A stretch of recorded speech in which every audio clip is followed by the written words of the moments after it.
Bonjour, bienvenue sur la page Le Conseil du Pays Alex. Aujourd'hui, nous parlerons de ce qu'on appelle la reconnaissance des acquis, beaucoup plus dans le domaine des études. Vous avez entendu parler de la reconnaissance des acquis.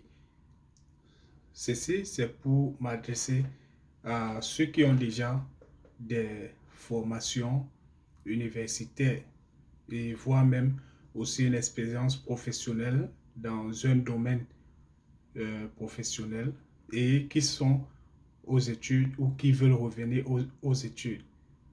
Ceci va vous faire gagner ou bénéficier au moins de 500 à 2000 dollars selon le programme dans lequel vous serez ou vous irez faire. Parce que sachez que quand vous faites une reconnaissance des acquis, ça joue aussi sur la facture que vous aurez à payer parce que l'accréditation, donc vos crédits sont calculés au prorata en termes de que vous soyez étudiant international ou bien que vous soyez résident et que vous voulez peut-être que vous êtes revenu aux études, ça va vous avantager. Bon, vous savez déjà que les factures des étudiants résidents permanents au Canada, c'est pas la même que ceux qui sont internationaux. Mais toujours est-il que si on vous reconnaît des acquis sur la base des études ou de l'expérience professionnelle que vous avez déjà eue, ça va jouer aussi sur votre facture. En ce sens que déjà, votre facture de la scolarité se calcule sur la base aussi du nombre de crédits et des services ou des allocations que vous aurez à payer tout au long de votre parcours en tant qu'étudiant. Maintenant, sachez en même temps que pendant que vous êtes aux études, ou bien vous faites votre projet d'études pour venir au Canada, je vous conseillerais aussi, dans un premier temps, vous savez, dans beaucoup de pays, surtout dans les pays en voie de développement, le système n'est pas informatisé. Donc, déjà, on peut aller sur une base de données d'une université ou bien d'une école supérieure et chercher le contenu d'un cours qu'on a eu à faire et tout, qui a été mis par l'université ou par des enseignants ou alors par des départements d'université. Alors, ça devient difficile pour l'étudiant de pouvoir rendre compte parce que quand vous demandez reconnaissance des acquis, on vous envoie un formulaire. Et dans ce formulaire, il est mentionné différents types d'intitulés de cours et des grands modules que vous devez insérer. Je prends par exemple comme exemple le module sur, bon, si nous allons en sociologie, nous prenons le grand crédit sur les méthodes, la méthode de recherche. Dans la méthode de recherche, vous allez voir à l'intérieur, on a plusieurs intitulés de cours qui sont donnés pour donner des acquis ou des compétences en termes de méthodologie de recherche à l'étudiant, parmi lesquels nous allons voir par exemple aussi un cours qui s'appelle toujours méthode de recherche, un autre cours qui s'appelle recherche qualitative, recherche quantitative, statistique, etc. Vous allez peut-être voir aussi, toujours dans la sociologie, vous allez voir peut-être, on va dire, sociologie politique. Peut-être un grand module qui s'appelle sociologie politique. De la sociologie politique, certainement, on va voir des cours comme la pensée politique ou alors l'histoire de l'évolution politique. Donc, c'est un peu ça.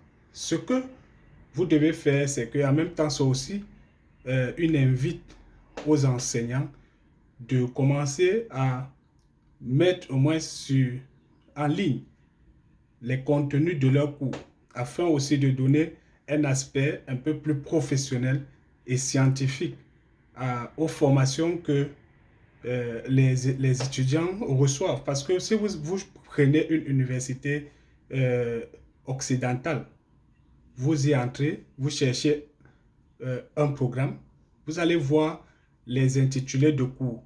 Et chaque intitulé de cours, quand on y entre, il y a au moins un contenu. Et ce contenu a été formulé par des départements. Et lesquels départements ont eu à faire un tamisage ou alors une bonne étude de concert avec les collègues pour pouvoir ressortir le contenu du cours et les objectifs même. Donc, j'invite ici ceux qui ne sont pas encore ici et même ceux qui sont au Canada, ceux qui ne sont pas encore au Canada et ceux qui y sont déjà, à commencer à regarder vos relevés de notes que des cours que vous avez fait. Donc, vous regardez chaque libellé de cours que vous avez fait. Vous ouvrez peut-être une page Word dans votre machine et vous commencez à écrire pour chaque cours le syllabus du cours et les objectifs du cours.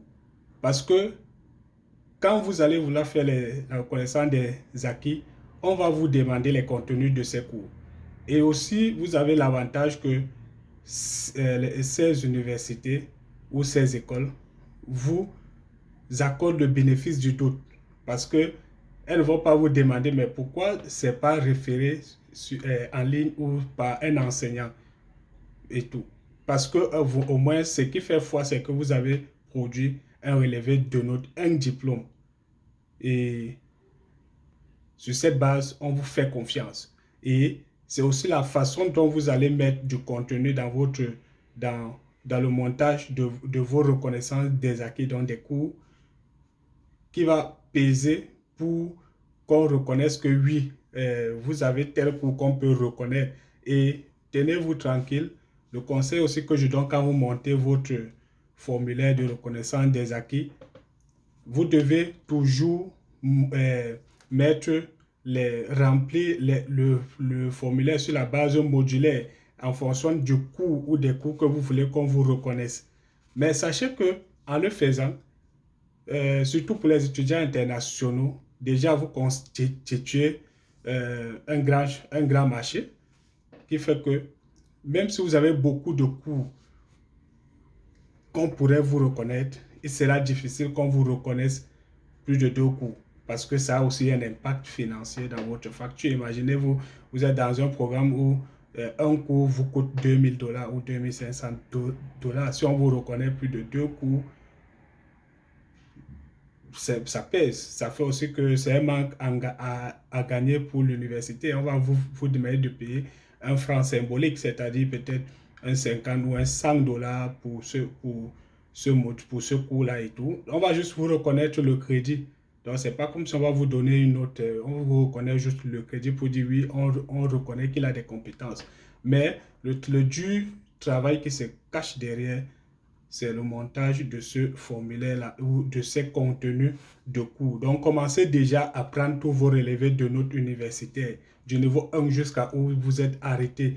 Même si vous avez une maîtrise et que vous avez postulé pour un programme de baccalauréat, vous devez montrer que vous avez aussi acquis ces connaissances-là. Donc, ne vous bloquez pas parce que peut-être vous avez eu une maîtrise, disons même en géographie, et vous êtes venu postuler pour un programme peut-être de baccalauréat, donc vous êtes encore revenu pour faire le niveau 1, et vous pensez que vous ne pourrez pas vous faire reconnaître des acquis. Non, si vous avez fait géographie et que vous avez postulé pour un programme peut-être de baccalauréat, disons même en environnement, vous voyez ces 2 programmes un peu différents, mais non, oui c'est différent par le nom et les objectifs, mais ils se suivent, ils se rencontrent quelque part parce qu'en géographie, il y a des cours qu'on voit et qu'il va aussi voir en environnement. Vous voyez un peu. Donc, dès que vous êtes dans un programme qui a un peu l'air d'être le même que vous avez déjà fait dans votre parcours, vous êtes en droit de montrer que vous avez de l'expérience dans ça ou bien vous avez déjà fait des cours, même aussi de l'expérience. Parce que si vous avez peut-être travaillé dans un domaine dont vous êtes encore revenu faire la formation, donc les études dans ce domaine-là, on vous le reconnaît. Donc, il faudra juste produire des documents qui montrent que vous avez de l'expérience dans ça. Donc, c'est ce que je voulais partager avec vous. S'il y a des questions, je vous répondrai et je vous prie de vous abonner et de partager. C'est dans les interactions aussi que nous apprenons et que nous allons chercher la bonne information pour vous la partager. Vous étiez sur la page de conseiller bébé Alex.